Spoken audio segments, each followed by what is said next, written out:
গণভোট ইলেকশনের দিন হতে পারে, ইলেকশনের আগেও হতে পারে, তবে এটা কোনো মেজর ইস্যু বলে আমরা মনে করি না। বরং এই ইস্যুতে আসলে বিরোধিতা বা তর্কের জায়গা নেই, বরং এটা সরকারের উপর ছেড়ে দেওয়া উচিত, নির্বাচন কমিশনের উপর ছেড়ে দেওয়া উচিত, তাদের ক্যাপাসিটি কতটুকু আছে আইন শৃঙ্খলা থেকে শুরু করে। তবে যদি আগে করা সম্ভব হয় এটা আগে হলে ভালো। তবে যদি সরকার একেবারেই সেই সক্ষমতা না থাকে, অপারগতা থাকে, সেটা হয়তো সবাই আমরা বিবেচনা করতে পারি।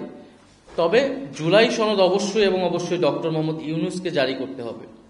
জুলাই সনদ যদি প্রেসিডেন্ট, তথাকথিত প্রেসিডেন্ট যিনি আছেন তার থেকে জারি হয়, প্রেসিডেন্ট অফিস থেকে জারি হয়, তাহলে এই জুলাই সনদের কোনো আইনি এবং রাজনৈতিক ভিত্তি তৈরি হবে না।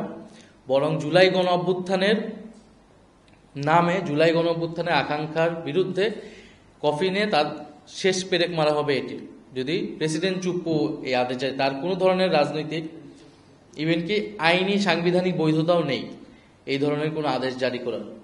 ফলে এটা অবশ্যই প্রধান উপদেষ্টা প্রফেসর মোহাম্মদ ইউনূসকে এই আদেশটি জারি করতে হবে। ঘোষণাপত্রে রাজনৈতিক দলগুলোকে দেখানো হয়েছিল একটা, বলা হয়েছিল একটা, কিন্তু ঘোষণাপত্রের টেক্সট পরিবর্তন করে দেওয়া হয়েছে। এমনকি সনদেও এটা করা হয়েছে।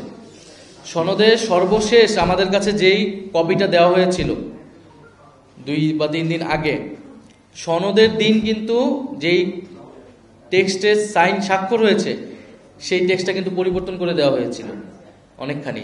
এই নোট অফ ডিসেন্টের বিষয়গুলা সেই সময় তৎক্ষণাৎভাবে সেখানে মানে লেখা হয়েছে, তারপর বিভিন্ন নোট দেওয়া হয়েছে, কিন্তু এগুলা কিন্তু আমাদের কাছে ছিল না সেই সময়।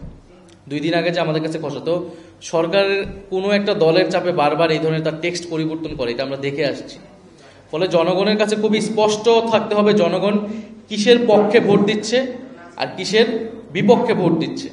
আর যত নির্বাচন যত ঘনিয়ে আসবে, রাজনৈতিক অনৈক্য তত তৈরি হবে, দ্বন্দ্ব প্রতিযোগিতা তৈরি হবে। তবে আমরা এটা বিশ্বাস করি যে আওয়ামী লীগ প্রশ্নে, বাংলাদেশের স্বাধীনতার সার্বভৌমত্ব এবং ফ্যাসিবাদ বিরোধিতার প্রশ্নে আমাদের সেই ন্যূনতম জাতীয় ঐক্য এখনো আছে।